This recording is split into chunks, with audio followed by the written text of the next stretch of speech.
সবাই দেখুন, এটা হলো রাফিয়ার নতুন খেলনার বাক্স। এখানে অনেক ধরনের খেলনা আছে। কি কি খেলনা আছে আম্মু, তুমি এটা দেখাই দাও তো। পুতুল আছে, ঘর আছে, গাড়ি আছে, অনেক রকম পুতুল আছে।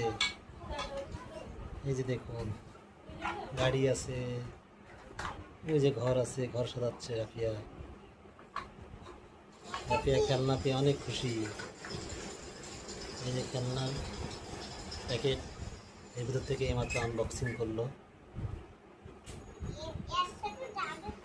এটা কি খেলনা দেখাও তো, সুন্দর পুতুল দেখাই দাও, সুন্দর। রাফিয়া খেলনা পেয়ে খুব খুশি। এই যে গাড়ি চালাচ্ছে, সুন্দর হচ্ছে।